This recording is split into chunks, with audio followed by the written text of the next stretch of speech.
Olá a todos, maravilha, maravilha, maravilha. Hoje eu quero compartilhar com vocês algo impressionante. Sabemos que quase todas as pessoas da Terra são anjos que ficaram em dúvida. E uma pequena porcentagem são os anjos que vieram em missão.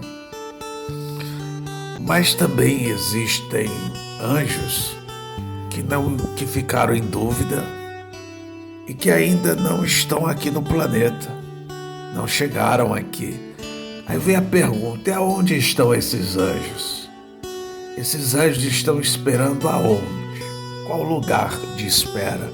Qual lugar de partida para chegar aqui no planeta? Essa é uma boa pergunta e eu estou aqui para responder. Existem diversos tipos de argumento a respeito de 1 Pedro, capítulo 3, mas hoje eu vou trazer a verdade como nunca antes você viu. Preste atenção nessa passagem. Eu tenho trazido aqui poucas passagens para ficar melhor para a compreensão de todos. Mas no decorrer da nossa caminhada, será tantas mensagens de tamanho conteúdo que nós vamos se aprofundar de forma realmente profunda, tá? Diz aqui, 1 Pedro, capítulo 3, mais precisamente, versículo 18. Atente para isso aqui, Pois também Cristo morreu uma única vez pelos pecados, o justo pelos injustos, para conduzir-vos a Deus. Morto, sim, na carne, mas vivificado no Espírito, no qual também foi e pregou aos espíritos em prisão.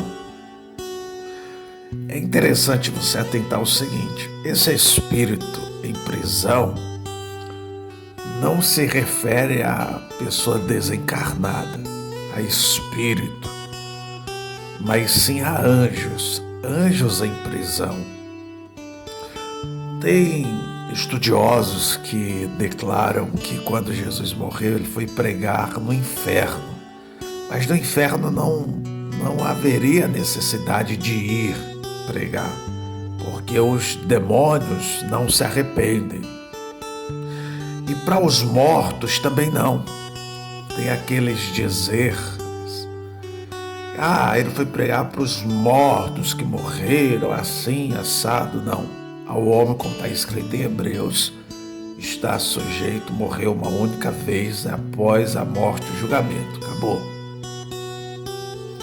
Então, esses anjos não é nada mais, nada menos do que os anjos que ficaram em dúvida. É isso mesmo. Eles ficaram em dúvida, ficaram e estão presos em uma prisão especial feita por Deus. E dentro dessa prisão, eles são transferidos para a terra, que também não deixa de ser uma prisão. O corpo do ser humano é uma prisão para um anjo que está dentro dele. Porque o anjo, ele tem diversos poderes e imagino eu que uma liberdade para voar, para ir, para vir tremenda. Eu vou além e posso até dizer que um anjo, ele consegue passear todo o universo. Todo o universo. Mas quando esse anjo está dentro de um corpo, ele está preso. Ele continua preso. Só que com uma observação. Preso, mas em um lugar onde ele vai ter oportunidade de se regenerar para integrar novamente a criação angelical de Deus. Preste atenção para você compreender perfeitamente. Quando o anjo ele sai da prisão, ele entra dentro do corpo, ele está em uma prisão. Quando ele está nesse planeta, ele está em uma prisão. Se uma pessoa tentar sair do corpo, o anjo tentar sair do corpo, ele já vai estar entregando seus pontos. Ele já vai estar se desclassificando da caminhada da regeneração. E se ele tentar sair do planeta, dificilmente vai conseguir sobreviver lá fora. E ainda que ele conseguisse ser transferido para Marte, ele estaria sendo transferido para outra prisão. Então ele foi e pregou. Aí a pergunta, eu respondo agora. Os anjos, em dúvida, eles estão em prisão. Mas é interessante a gente ler aqui o versículo adiante, para a gente entender o seguinte, os quais, agora vai parecer que vai complicar, né? Mas eu vou explicar. Os quais, noutro tempo, foram desobedientes, quando a longanimidade de Deus aguardava nos dias de Noé, enquanto se preparava a arca, na qual poucos, a saber, 8 pessoas foram salvas através das águas. É interessante a gente atentar ao seguinte: quando entra o assunto de Noé, quando entra o assunto da longanimidade de Deus, não é que o assunto seja especificamente Noé. Não é que seja especificamente as 8 pessoas que foram salvas através das águas. Não tem a ver com isso. Para você compreender, eu trago à memória uma pergunta que eu ouvi há algum tempo atrás. Eu dizia assim, Deus é tão bom, e por que Deus matou tantas pessoas no tempo de Noé com o dilúvio?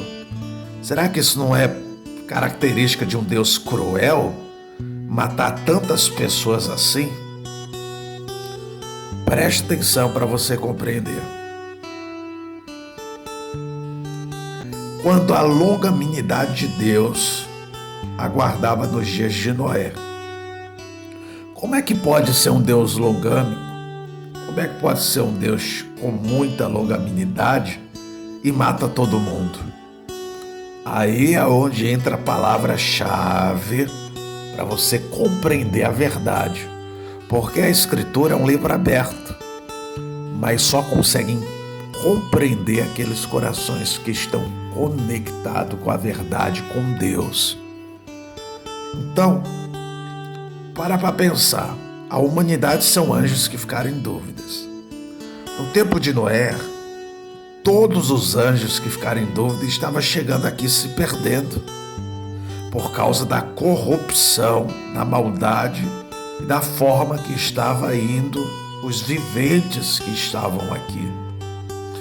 Então Deus foi longânimo, sim, cheio de longanimidade, sim, quando ele enviou o dilúvio.